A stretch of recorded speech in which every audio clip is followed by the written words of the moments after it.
Hello friends, welcome है आपका हमारे यूट्यूब चैनल में। आज का हमारा टॉपिक है उपसर्ग। आइए पढ़ते हैं उपसर्ग की डेफिनेशन। शब्द रचना, किस प्रकार से उपसर्ग की शब्द रचना हुई है। पहला पॉइंट है हमारा, वर्णों के सार्थक समूह को शब्द कहते हैं। सेकंड पॉइंट है, व्युत्पत्ति के आधार पर शब्द के तीन भेद होते हैं, रूढ़, यौगिक और योग। तो मूलतः शब्द के दो ही भेद होते हैं, रूढ़ और योग। एक रूढ़, दूसरा यौगिक। अर्थ की दृष्टि से रूढ़ होता है, रचना की दृष्टि से यौगिक और योग रूढ़ समान होते हैं। रूढ़ से हम खंड नहीं कर सकते, अतः रचना में यौगिक ही रह जाते हैं, जिससे हम शब्द रचना कर सकते हैं। यौगिक शब्दों की रचना तीन प्रकार से होती है, उपसर्ग से, प्रत्यय से और समास से। यौगिक जो हम रचना कर सकते हैं शब्दों की यौगिक से, तो वो उपसर्ग और प्रत्यय और समास तीन प्रकार से कर सकते हैं। पहला है हमारा उपसर्ग से। उपसर्ग से जो यौगिक शब्द बनाते हैं वो किस तरह से बनाते हैं। पहला पॉइंट है हमारा अतः, जो है अति। अति हमारा उपसर्ग है। और अंत, ये जो है मूल शब्द है, धातु, यानी कि अंत जो है मूल शब्द है, उपसर्ग लगा हुआ है, अति अंत। सेकेंड है हमारा प्रत्यय से। प्रत्यय, प्रत्यय जो हमारा मूल शब्द है। और दार, दार जो है हमारा प्रत्यय है। प्रत्यय क्या होता है, जो शब्द के अंत में लगाया जाता है और उपसर्ग शब्द के शुरू में लगाया जाता है। तो यह हो गया हमारा यौगिक शब्द लेनदार। सेकंड, अगला है हमारा समास से। समास से किस प्रकार से यौगिक शब्दों की रचना की जाती है। समास जो है हमारा, ये देखते हैं, प्रति, ये जो है शब्द है, और दिन, ये शब्द है, तो इससे जो शब्द बनेगा वो यौगिक शब्द होगा प्रतिदिन। ये हमारा समास रूप होता है।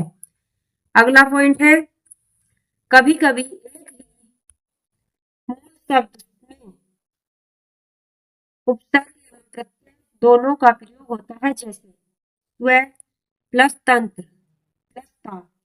तो इसमें जो है स्व तो उपसर्ग लगा हुआ है, तंत्र मूल शब्द है इसका, और ता इसमें प्रत्यय लगा हुआ है, तो इस शब्द बन जाता है यौगिक स्वतंत्रता।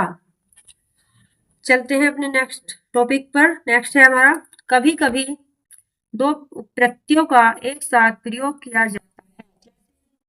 समझ प्लस दार प्लस ई, इसमें जो है दार ये प्रत्यय है और ई ये प्रत्यय है। समझ जो है मूल शब्द है, तो होगा समझदारी। यौगिक शब्द बनता है इससे समझदारी। आगे देखते हैं उपसर्ग। उपसर्ग क्या है। उपसर्ग, उप, उप यानी कि समीप। उप प्लस सर्ग, सर्ग माने होता है सृष्टि करना, यानी उसके समान शब्दों की सृष्टि करना। का अर्थ है किसी शब्द के समीप आकर नया शब्द बनाना। जो शब्दांश शब्दों के आदि में जुड़कर उनके अर्थ में कुछ विशेषता लाते हैं, वे उपसर्ग कहलाते हैं। जैसे हार शब्द का अर्थ है पराजय, परंतु इसी शब्द के आगे शब्दांश को जोड़ने से नया शब्द बनेगा प्रहार। प्रहार जो जिसका अर्थ होता है चोट करना। इसी प्रकार आ जोड़ने से आहार, तो आहार माने भोजन। सम जोड़ने से संहार, संहार होता है विनाश, तथा वि जोड़ने से विहार, विहार होता है घूमना, इत्यादि शब्द बन जाएंगे। उपर्युक्त उदाहरण में प्र, आसम और वि का अलग से कोई अर्थ नहीं है, परंतु हार शब्द के साथ हार शब्द के आदि में जोड़ने से उसके अर्थ में इन्होंने परिवर्तन कर दिया है, जिसका मतलब हुआ कि सभी शब्दकोश हैं और ऐसे शब्दांशों को उपसर्ग कहते हैं। हिंदी में प्रचलित उपसर्गों को निम्नलिखित भागों में विभाजित किया गया है। हिंदी शब्दकोश में जो है कितने उपसर्ग होते हैं। नंबर एक है हमारा संस्कृत के उपसर्ग। संस्कृत के जो उपसर्ग होते हैं उनकी संख्या 22 होती है। हिंदी के उपसर्गों की संख्या 13 होती है।